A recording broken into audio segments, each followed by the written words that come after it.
तो क्या कहते हैं कबीर साहब, पानी में मीन प्यासी और मोहे देखते आवे हंसी। कि जिसको आप ढूंढ रहे हो वो बिल्कुल आपके पास है, लेकिन आपकी नजर नहीं जा पा रही है वहां पे।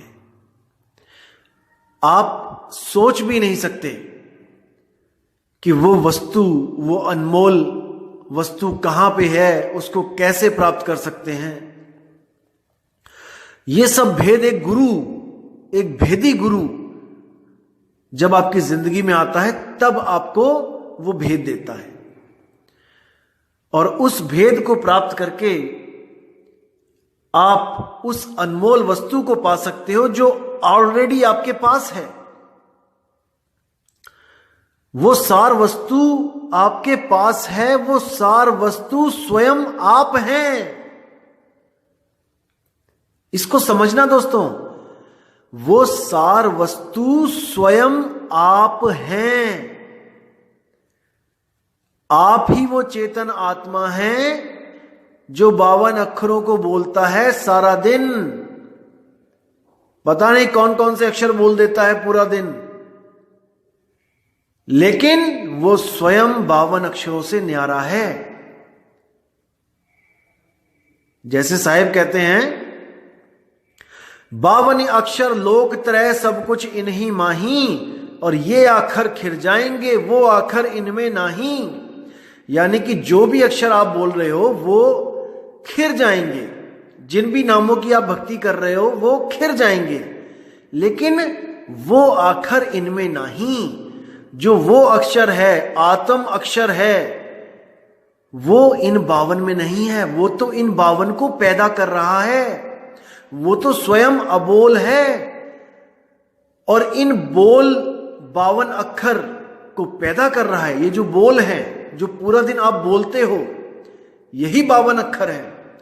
इन्हीं को बोलते बोलते आपने भगवानों के नाम भी बोलना शुरू कर दिए, और उसी को मंत्र जाप बना के उसी को रटना शुरू कर दिया।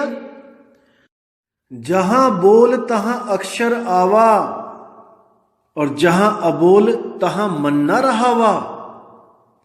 बोल अबोल मदि है सोई, और जस ओ है तस लखे ना कोई। कितना स्पष्ट बता दिया कि जहां बोल तहां अक्षर आवा।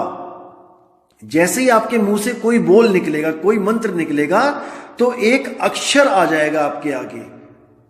जैसे कुछ बोलोगे वो एक अक्षर का रूप धारण कर लेगा। जैसे मैंने बोला कलम, तो कलम 3 अक्षरों से उसको लिख सकते हैं। मैंने बोला दही, तो दही 2 अक्षरों से लिख सकते हैं। यानी कुछ भी मैं बोलूंगा तो वो अक्षर का रूप धारण कर लेगा। जहां बोल तहां अक्षर आवा। अब कह रहे हैं जहां अबोल तहां मन न रहावा। जहां वो अबोल आत्मा है जिसको आप बोल भी नहीं सकते उस आत्मा को, क्योंकि वो आत्मा तो स्वयं बोलनहार है। जहां अबोल तहां मन न रहावा। जहां वो आत्मा है वहां आपका मन नहीं जा सकता। जैसे नानक साहब कहते हैं, सोचे सोच ना हो वही जो सोचे लख बार। जब तक भेदी गुरु आपको नहीं मिलेगा, लाखों बार सोचते रहो, वो वस्तु आपको नहीं मिल सकती। उसके लिए आपको भेदी गुरु चाहिए जिसको उस वस्तु का भेद पता हो। जैसे नामदेव जी की जो वाणी मैंने पीछे बताई थी आपको, उसमें साफ साफ बोला था कि संग की सहेली भेद बताया, जीव का भरम नशाया। यानी जैसे ही संग की सहेली ने भेद बताया, तो मेरा जो हीरा जो गले में पड़ा था और मैं भूल गया था उसको, वो मुझे मिल गया। इसी तरह जहां अबोल तहां मन न रहावा। वहां पर मन की गति नहीं है, मन नहीं जा सकता वहां तक। वहां काल नहीं जा सकता, वो अकाल है। तो इसको दोस्तों गहराई से समझना आपने। आगे क्या कहते हैं, बोल अबोल मधि है सोई, जस ओ है तस लखे न कोई।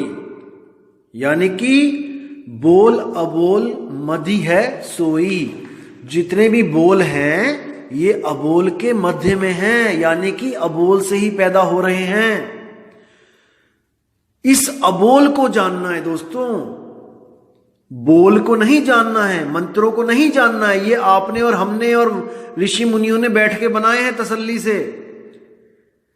साहिब कहते कोटि नाम संसार में, करोड़ों नाम है संसार में, इनसे मुक्ति ना होए, और गुप्त नाम सतपुरुष का पावे बिरला कोई। अब सतपुरुष भी एक नाम है, लेकिन साहिब कहते हैं सतपुरुष भी नहीं, सतपुरुष का भी एक नाम है जो गुप्त है। गुप्त नाम सतपुरुष का, यानी कि सतपुरुष के अलावा भी कोई एक ऐसा नाम है जो गुप्त है, वो है अबोल नाम, अकह नाम, अनामी नाम, नियक्षर नाम। समझो इसको मेरे भाइयों, समझो। अभी नहीं समझे तो कभी नहीं समझ पाओगे। वही अनामी नाम, अकह नाम इस आत्मा को बोलते हैं। इस आत्मा का कोई नाम नहीं है। जितने भी नाम हैं शरीरों के नाम हैं, लेकिन ये आत्मा नामों से परे है। तो आगे क्या बोलते हैं? आत्म ज्ञान बिना नर भटके, कभी मथुरा कभी काशी। इस भजन में बोला है आत्म ज्ञान बिना सब झूठा, क्या काबा क्या काशी। मतलब एक ही है दोनों का, कि आत्म ज्ञान के अलावा अगर आपको कोई भी ज्ञान बताया जा रहा है दोस्तों, वो झूठ है, उसको त्याग दो।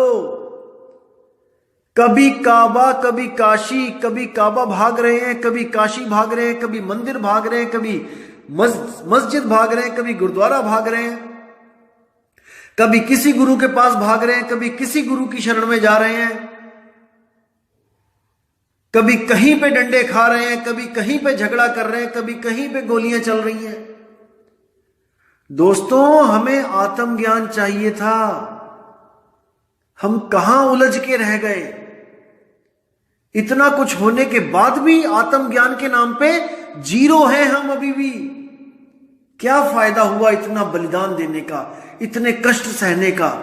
जो मूल ज्ञान है वो तो है ही नहीं। तो साहिब कह रहे आत्म ज्ञान बिना सब झूठा, क्या काबा क्या काशी। मेरे भाई वो गुरु धारण कर ले जो तुझे आत्म ज्ञान करवा दे, क्योंकि आत्मा ही वो शब्द है जो समय से पार है। समय उसका कुछ नहीं बिगाड़ सकता। समय मतलब काल, जो भी समय की हद में आ गया वो काल के मुंह में चला गया।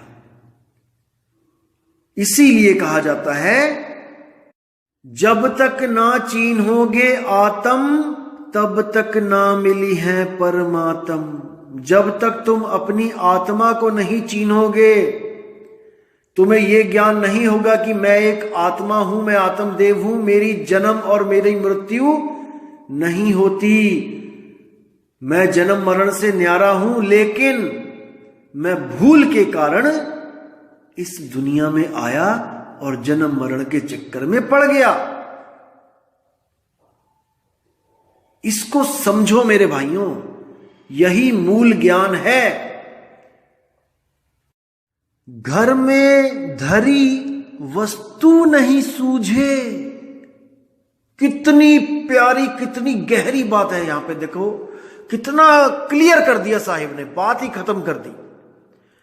अब कई लोग कहते हैं जो वस्तु मेरे पास है वो पूरे ब्रह्मांड में नहीं है। देखो उन अज्ञानियों को क्या बोल रहे हैं साहिब, घर में धरी वस्तु नहीं सूझे, बाहर ढूंढन जासी। घर में वस्तु पड़ी हुई है, लेकिन हमें खबर ही नहीं है, पता नहीं कहां कहां भटक रहे हैं हम, और ऐसे ऐसे गुरुओं के चक्कर में पड़ रहे हैं जो वो सार वस्तु हमारे कान में डाल रहे हैं। देखो कितनी बड़ी हमारी फूटी किस्मत है, जो ऐसे ऐसे संत पड़े हैं यहां पे, जो हमारी वस्तु जो हमारे घर में पड़ी है वो नहीं लखा सकते, क्योंकि उनको भेद ही नहीं पता है, और भरमाने के लिए हमारे सिर पे हाथ रख के कान में वस्तु डाल रहे हैं। देखो कितनी बड़ी दुविधा है, कितने फूटे भाग हैं उन जीवों के जो ऐसे ऐसे गुरुओं की शरण में बैठे हैं और सोच रहे हैं कि हमारे गुरु के पास वो वस्तु है जो पूरे ब्रह्मांड में नहीं है। अंत समय में उन हंसों के साथ जो होगा दोस्तों, उसको सोच के रूह कांप जाती है। वो सहज अवस्था में प्राण नहीं त्याग पाएंगे, क्योंकि उनको वस्तु का पता ही नहीं है। जब वो वस्तु मिलती है दोस्तों, तो आप निर्भय पद को प्राप्त हो जाते हो, और आप अपने शरीर को ऐसे उतार के रख देते हो जैसे हम आम जिंदगी में कपड़े उतार के साइड रख देते हैं। ऐसे अपने शरीर को आप मौत के वक्त उतार के साइड रख दोगे। आंखें खुली होंगी और सुरती मालिक के साथ जुड़ी होगी, सुरती अपने स्वरूप के साथ जुड़ी होगी। अब क्या करना है फिर? बस सहजता के साथ इस शरीर को उतार के साइड में रख देना है। जब मौत आएगी, इसको बड़ी सहजता से इसको छोड़ना है। जैसे हम कपड़े आराम से उतारते हैं और आराम से साइड में रख देते हैं, ऐसे ही आराम से बैठे बैठे और अपने स्वरूप को प्राप्त हो जाना है। मोक्ष, मुक्ति, कुछ नहीं करना। अरे ना कहीं जाना ना कहीं आना, आपे में आप समाना हो। ये मूल ज्ञान है कबीर साहब का। इसको समझो मेरे भाइयों। आगे क्या कहते हैं? अब कहते हैं मृग के नाभि माह कस्तूरी। वाह, कि मृग की नाभि में ही कस्तूरी है, पर बन बन खोजत जासी।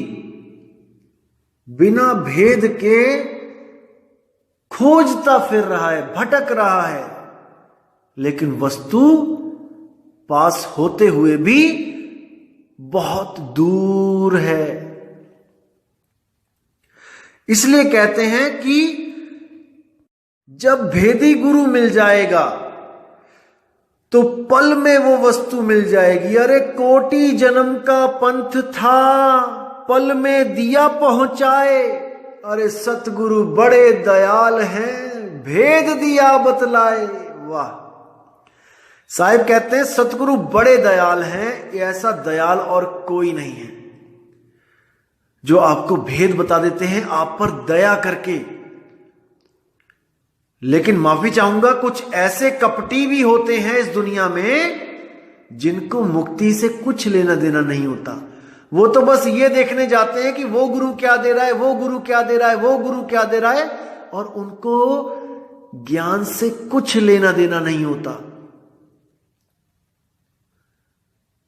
भेद नहीं जान पाते हैं और अपना दिमाग लगा के, जो एक्स्ट्रा दिमाग लगा के अपने मन से ही कुछ ना कुछ उल्टा पुल्टा सोच के कि शायद वो ऐसे करवाते होंगे, शायद वो ऐसे करवाते होंगे, शायद ऐसा हो जाएगा, और अपने मन की खिचड़ी बना के पका के वापस बेरंग लिफाफे की तरह अपने घर वापस पहुंच जाते हैं। यानी कि बारिश में घड़ा लेके गए भरने के लिए, लेकिन घड़ा उल्टा था, भरेगा कैसे? जब तक बर्तन सीधा नहीं करोगे उसमें पानी नहीं जाएगा। तो साहिब कह रहे हैं वस्तु तुम्हारे पास है, वो सार वस्तु तुम्हें कोई दे नहीं सकता, कोई भी नहीं दे सकता। अरे उस कस्तूरी कौन दे सकता है हिरन को, मुझे कोई बताए। लेकिन भेद ना होने के कारण उसके पास जो कस्तूरी है वो उससे बहुत दूर है। कस्तूरी कुंडल बसे मर्ग ढूंढे बन माही, अरे ऐसे रमता राम है दुनिया जाने नाही। वो रमता राम वो सब में बस रहा है, लेकिन बलिहारी व घट की जिस घट परगट होई, यानी बलिहार जाता हूं मैं उस घट की जो विवेक के द्वारा इस ज्ञान को समझ जाता है कि वो परमात्मा कहीं और नहीं है, हमारे पास है, सबके पास है। वो किसी सतलोक में नहीं बैठा है, किसी कुर्सी पे, किसी मेज पे, किसी तख्त पे।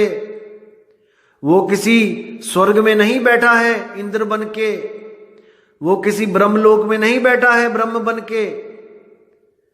भाई वो घट घट मेरा साइया है, सूनी सेज न कोई, और बलिहारी व घट की जिस घट पर गट होई।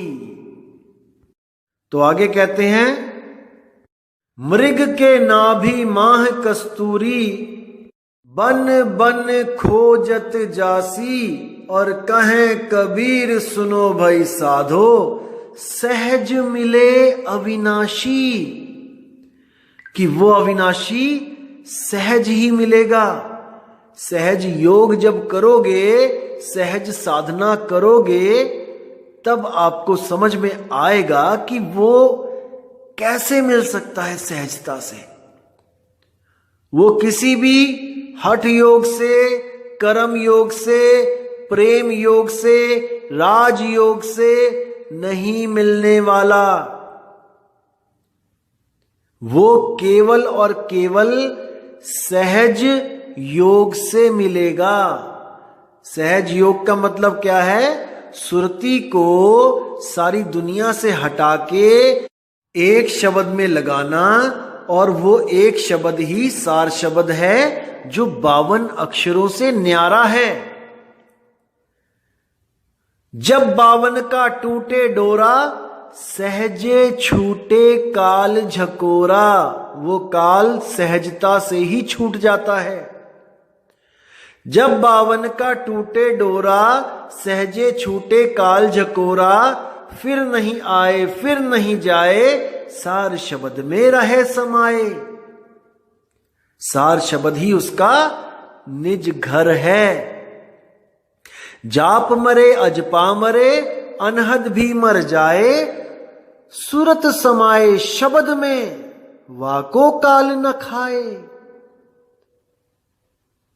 अगर सार शब्द में वो सुरत समा गई तो काल की पहुंच वहां तक नहीं है। काल वहां पहुंच ही नहीं सकता। तो इसको समझना है दोस्तों मेरे, इस बातों को समझना है। ये समझोगे तो मूल ज्ञान को प्राप्त कर जाओगे, वरना उस पवित्र ज्ञान में ही उलझे रहोगे। मूल ज्ञान और पवित्र ज्ञान में जमीन आसमान का अंतर होता है दोस्तों।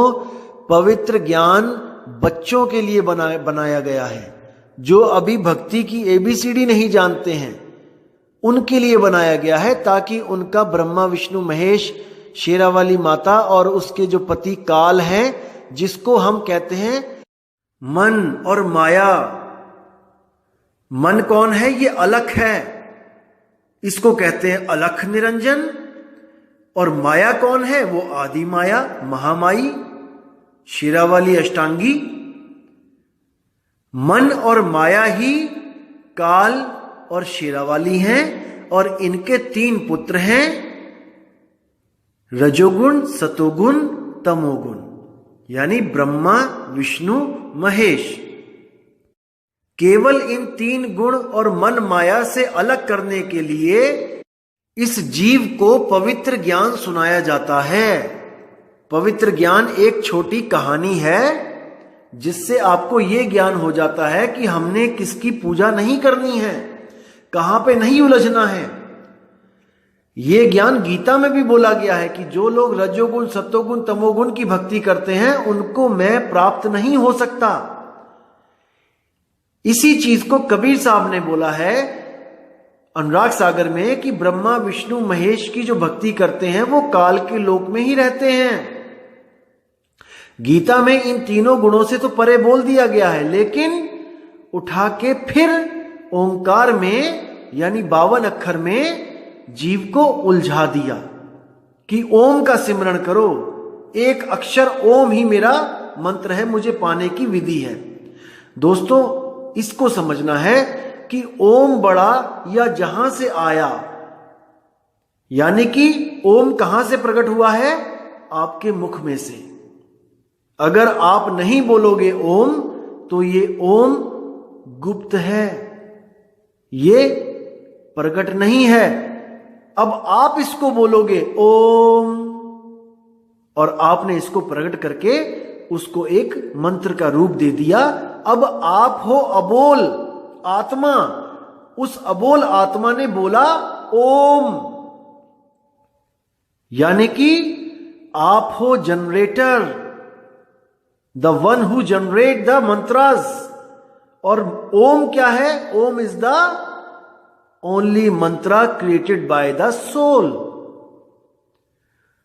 तो हमने ये देखना है कि क्रिएटर बड़ा है कि क्रिएशन बड़ी है। बस इसको समझना है कि क्रिएटर बड़ा है कि क्रिएशन बड़ी है। आपने ओम को पैदा किया जब 52 अक्षरों की उत्पत्ति हो चुकी थी। जब 52 अक्षर भी पैदा नहीं हुए थे तब कोई मंत्र नहीं था। कोई कितना ही चीख चीख के क्यों ना बोले कि ये आदि मंत्र है, ये आदि मंत्र है। अरे भाई, जब इंसान आदि मानव था, जानवरों को मार के पेट भरता था, तब कौन सा मंत्र था? ये तो किसी ऋषि मुनि ने इन अक्षरों का आविष्कार किया होगा, विवेक द्वारा उसको बनाए होंगे अक्षर, तब जाके उसने कोई मंत्र बनाया होगा कि भाई ये मंत्र है, इसको मानेंगे हम। इसको समझना है दोस्तों, किसी के साथ कोई झगड़ा नहीं है। अगर किसी को लगता है कि हां हमारे मंत्रों के बारे में ये गलत बोल रहा है, तो आप अपने मंत्र जपो। ये सत्संग केवल विवेकी पुरुषों के लिए है, जो ये समझ गए हैं कि आत्मा हमेशा मंत्रों से बड़ी है। आत्मा की वजह से मंत्र अस्तित्व में है, मंत्रों की वजह से आत्मा नहीं है। आत्मा अजन्मा है, मंत्र पैदा होते हैं और बदलते रहते हैं। तो इसको दोस्तों समझना है। पवित्र ज्ञान और मूल ज्ञान में क्या फर्क है? जैसे एक छोटा बच्चा जो फर्स्ट क्लास में है, वो सूरज के बारे में सवाल पूछता है मैडम से कि मैडम हमें सूरज के बारे में बताओ। तो मैडम उसको समझाती है, बेटा sun rises in the east and sun sets in the west, यानी कि सूरज पूरब में उगता है और पश्चिम में छिप जाता है, अस्त हो जाता है। अब वो बच्चा फर्स्ट क्लास से इसको रट रहा है और 5वीं 7वीं 8वीं क्या सारी उम्र ये सोच के रहता है कि सूरज पूरब में उगता है और पश्चिम में वो ढल जाता है। लेकिन दोस्तों ये सच नहीं है। सच ये है कि सूरज ना तो कभी उगता है ना ही कभी ढलता है। वो एक समान एक स्थान पे प्रकाशित रहता है, 24 घंटे जलता है वो। लेकिन माया की वजह से हमें लगता है कि सूरज ढल गया है और सूरज अब कल को उगेगा, जबकि सूरज आज तक ना तो कभी उगा है और ना ही कभी ढला है।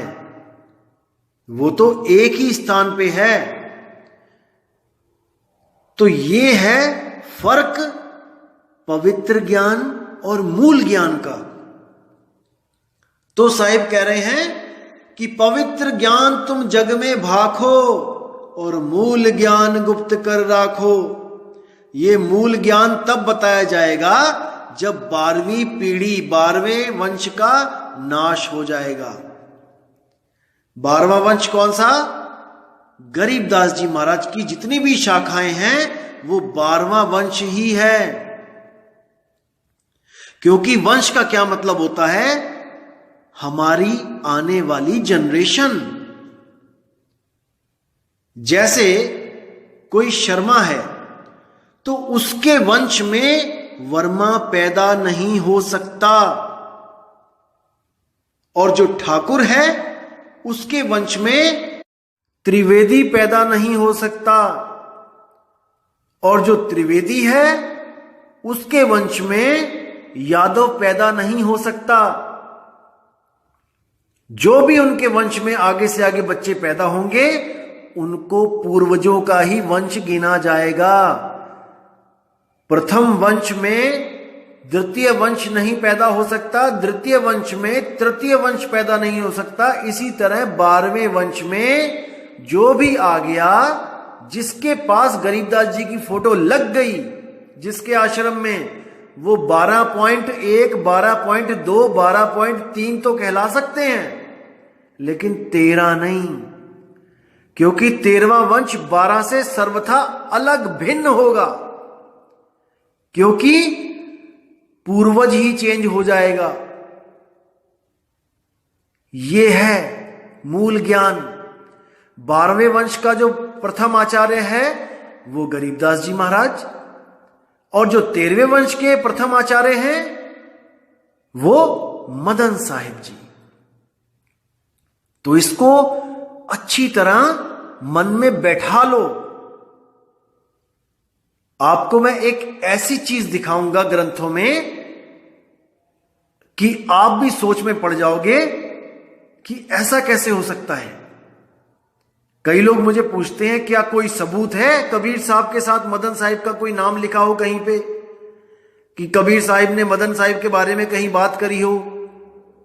दोस्तों है, और श्री गुरु ग्रंथ साहब में ही दिखाऊंगा, कबीर साहब की वाणी में आपको दिखाऊंगा, जहां पे दोनों का नाम एक साथ लिखा है और गुप्त भेद रहस्य भी बताया गया है वहां पे। लेकिन अभी उस ज्ञान को ढका रहने देना है।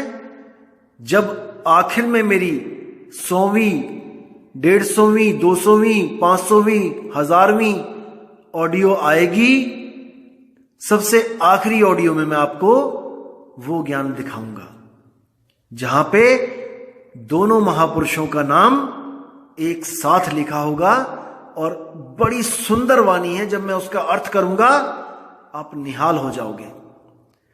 तो दोस्तों, आज का ज्ञान क्या था कि सहज मिले अविनाशी, वो परमात्मा, वो आत्म स्वरूप आपको सहज में मिलेगा। आपको कोई योग, जप, तप, पूजा, पाठ, आरती, यज्ञ कुछ करने की जरूरत नहीं है। यहां तक कि धूप, अगरबत्ती, जोत भी नहीं जलानी पड़ेगी। ये भी कर्म कांड है।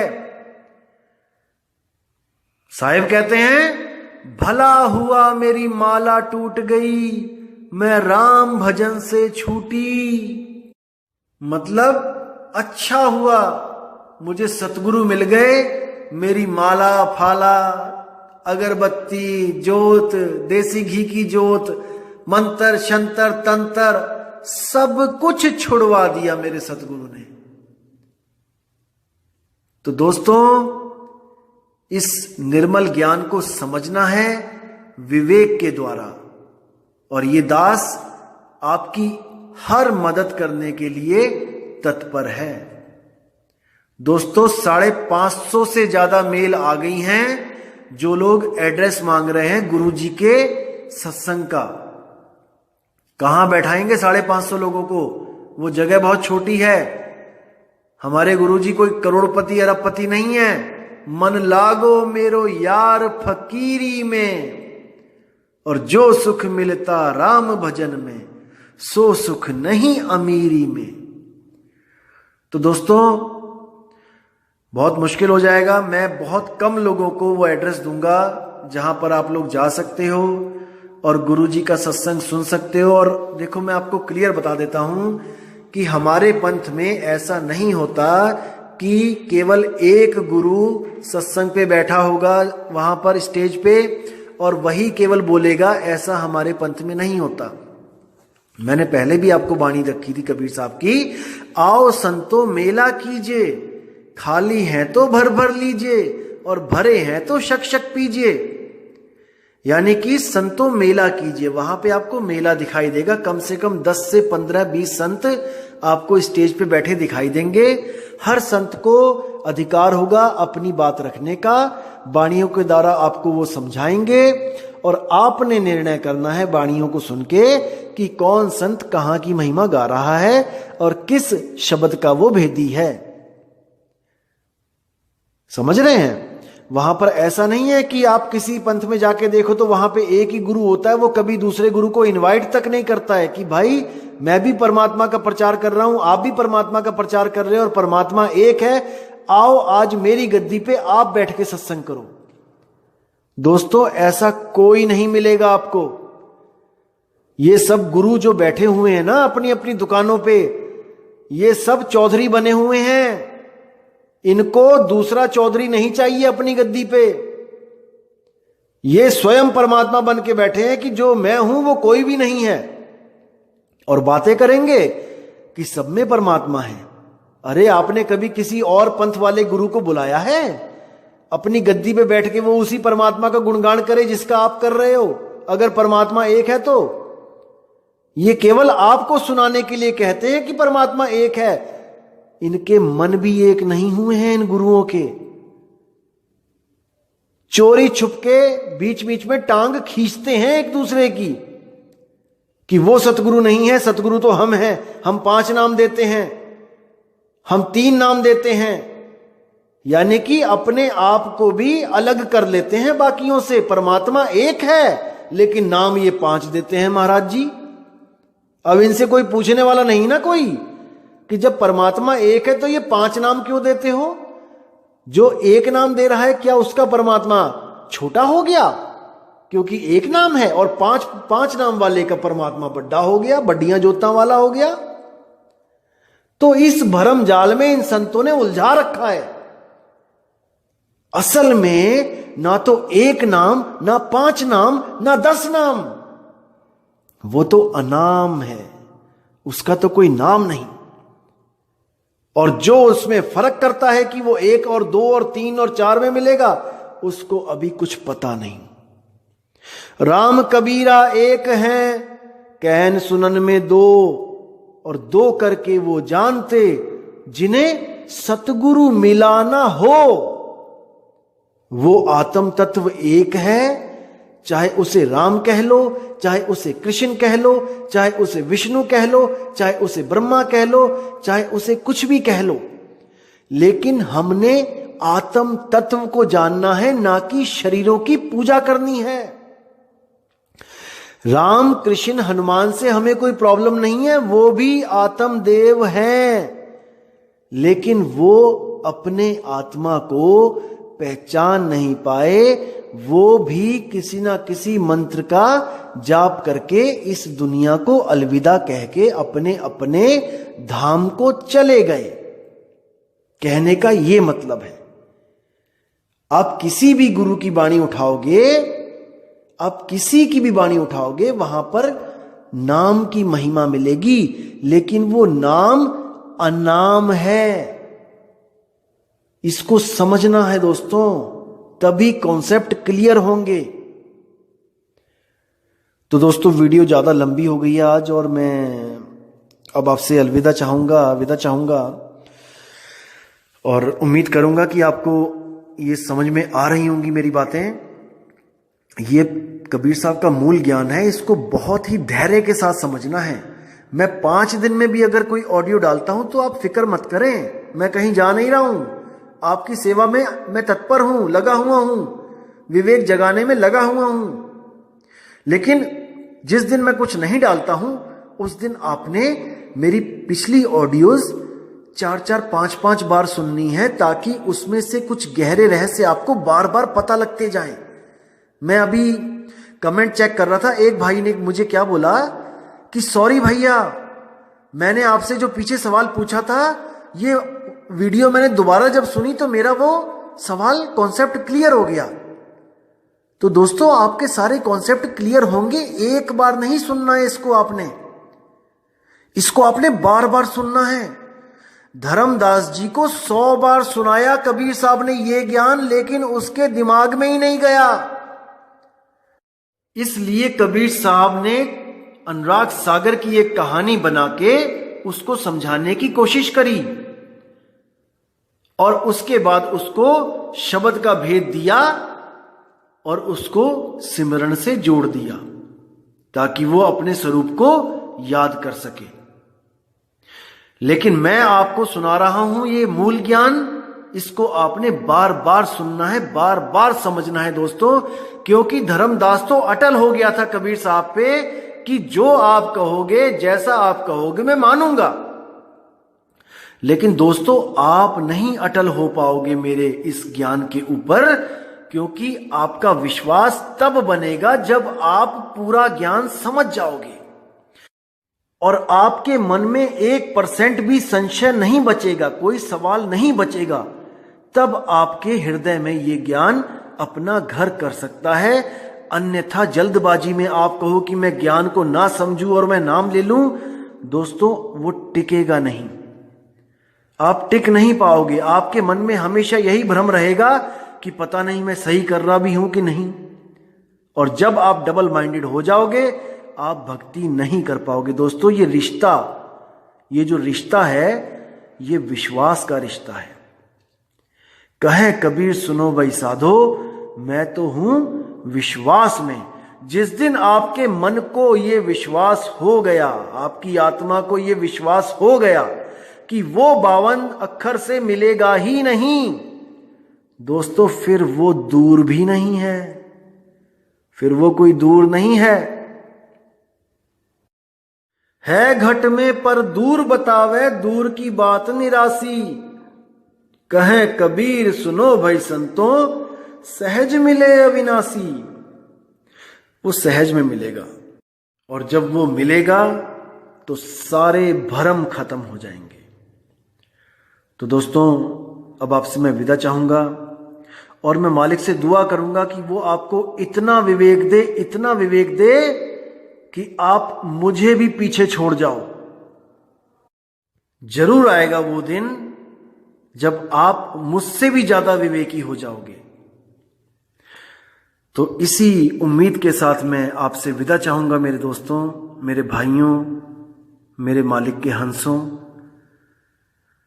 जय गुरुबंदी छोड़ वैराग साहिब जी, जय गुरुबंदी छोड़ मदन साहिब जी, जय जय गुरुबंदी छोड़ सतगुरु सत्य कबीर साहिब जी की सदा ही जय हो। साहिब बंदगी सतनाम।